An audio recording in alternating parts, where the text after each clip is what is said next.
Hey everybody, thank you for having an interest in Simon's Fund. I typically like to do this talk in person with our students and people who are interested in coming to volunteer, but my schedule is really tight this week, and on top of that, I'm actually having technical difficulties with my work computer and my audio on there, so I thought that I would just put together a quick video so that I could talk to you directly about Simon's Fund and my story and my involvement so that you get that personal piece of it. I guess it was a few years ago when I was home one night after work, and a video came on TV about a young, very active, healthy basketball player who played all four quarters of his championship game and took his winning shot and helped his team to win the championship, and then promptly collapsed on the court. And the initial reaction by most people there was that he was fatigued, he was dehydrated, when that in fact was not the case. And if you've actually watched that video already, I did post that for you to watch. That story is of course about Wes Leonard, and Wes Leonard was not dehydrated. Wes Leonard was not tired. He was not excessively fatigued. Wes Leonard had cardiac arrest. And when they finally recognized that this was cardiac arrest and an AED was brought to the court side to revive him, the batteries were dead. So Wes Leonard did not live. And I couldn't understand why that actually is happening in our country. So this started this whole journey for me, I guess. I started talking to the physicians that I worked with, the cardiologist, and my question was exactly that. Why does this happen in our country? And the response I got was, well, you can't screen every kid, and that was the end of the discussion. And that just never could be the end of the discussion for me. I didn't understand why we weren't looking at this more carefully, and what could I do. So I actually started my own business, so to speak. Really, I formed an LLC. I sought out a company in across the country that was doing screenings, but it was for profit, and the amount of money that was being charged to screen kids, I was uncomfortable with. So I was still trying to figure out exactly how I could get involved. And it's actually a long story for a different day, but in a very cool way. I feel like we were brought together. I met Phyllis and Darren Sudman of Simon's Fund, and I started volunteering for Simon's Fund. And now I actually am the screening coordinator for Simon's Fund. And in the next section of what I put together for you, I have some slides. I will talk more specifically about the organization and what exactly we do. So in general, the mission is prevention of sudden cardiac death in youth. And specifically, the way that you can get involved with that is the one area that we do is free screenings for children in the community. So the American Heart Association currently does not recommend that we routinely do EKGs on children to screen them for underlying cardiac issues that put them at risk for sudden cardiac death. And that's exactly what we do during our screenings. We follow the 14-point AHA process of questioning the student through the parents, of course. They fill that out online. They do answer questions that are in alignment with what should be asked according to the AHA. And that includes any symptoms that would raise red flags, as well as family history, etc. And then when they come in for our screening, every child has that reviewed. They have blood pressure, height, weight, BMI calculated. They have an EKG. And then after the EKG is read, if there's anything in the history or on the exam, because we actually also listen as well, we auscultate, for murmur. If there's any reason why the cardiologist at the screening wants to do an echo, then we do a limited echo as well. So the way that you can become involved is in several ways. For the most part, we can train PA students, nurse practitioner students, athletic trainer, students, medical students, we can train you to actually run the EKGs. And a lot of times that's where we need your help, because the EKG station tends to be a very busy station, and we need a lot of volunteers there. And it's something that we, of course, teach you how to read in school. We teach you how to look at EKGs, but it's a nice skill to know how to actually run one, in case you ever have to do that yourself. It's a fun experience. I think it's really fun interacting with the kids, and I think it's really fun contributing to the day. So what happens at the end of the screening is that for every child that comes through, there's one of three recommendations. We either recommend that they follow up with their pediatrician, they follow up, and that's if we uncovered something like shortness of breath, or if they have asthma and perhaps we feel like their asthma is not controlled, or if there's any reason at all that's not cardiac that we feel they should see their pediatrician, we will recommend that. There is the recommendation to follow up with a cardiologist for full consultation. Of course, if we uncover anything on EKG or suspicious symptoms, or, don't forget this is a screening, so we're not doing a full cardiology consultation.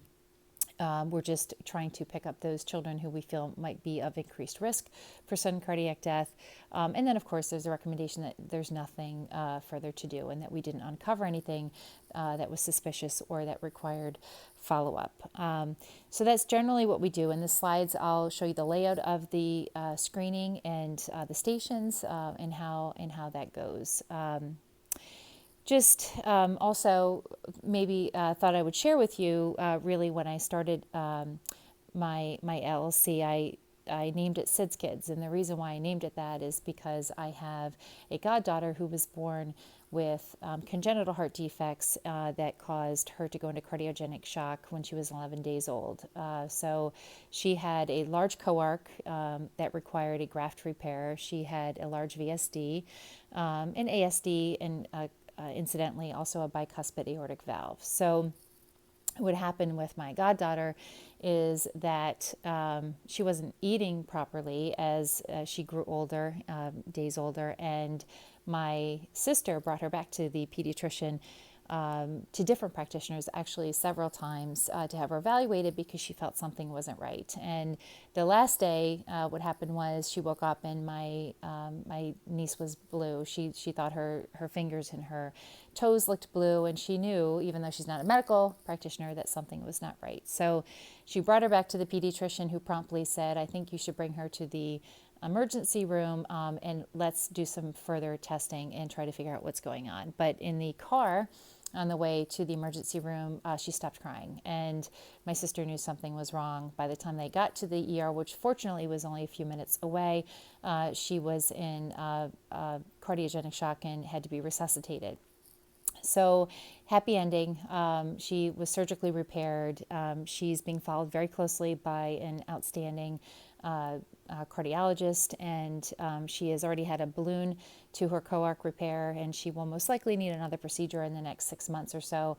We're going to find that out today, actually, when we need to do that. So my family was very fortunate. Sydney could have been put down for a nap, and she could have not woken up.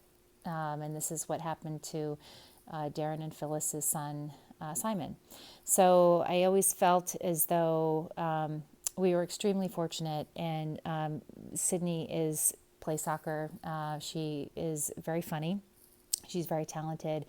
She has a lot to give to the world. But I did not know, and my family didn't know for a certain period of time, whether or not she would survive. And so I had I had a taste of that fear, so to speak. And it is still nothing close to what parents experience who lose a child, especially if they lose a child suddenly. And especially if this child never exhibited symptoms and really looked like a very healthy, normal, active child, just like Wes Leonard. So I think there's a false sense of security, both with practitioners and really in the community, and the thought that children can't have cardiac conditions. They look healthy, so of course there's nothing wrong with them. And sudden cardiac arrest is an adult thing, and that's just not true. It's not just an adult thing. It affects children in this country. One student athlete, dies every 3 days in this country due to sudden cardiac arrest. And I think that we can do a better job in trying to detect these issues in our youth. So one of the things I'd like you to know that we're doing with Simon's Fund, aside from what you would be involved in with the screenings, is we have worked to establish a database for research. And we do this through Heartbites and through Infinite.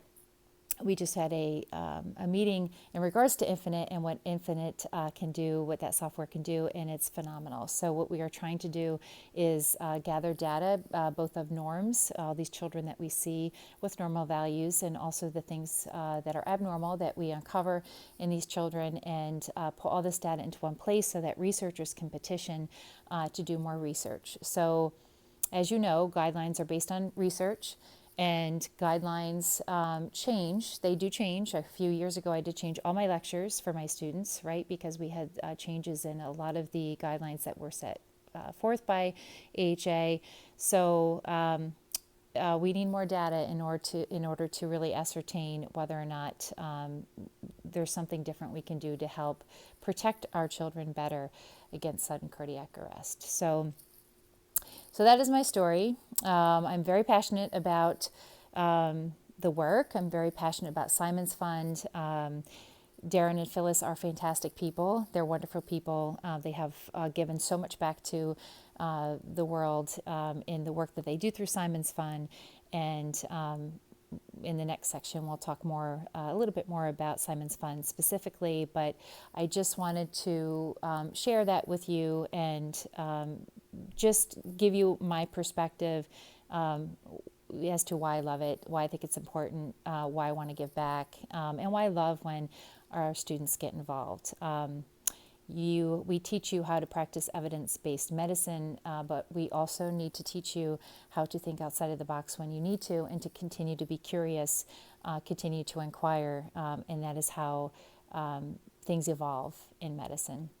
And that is how we take better care of our children and our patients. So if you have any questions, please feel free to send me an email, stop by my office, give me a call, whatever is easier for you.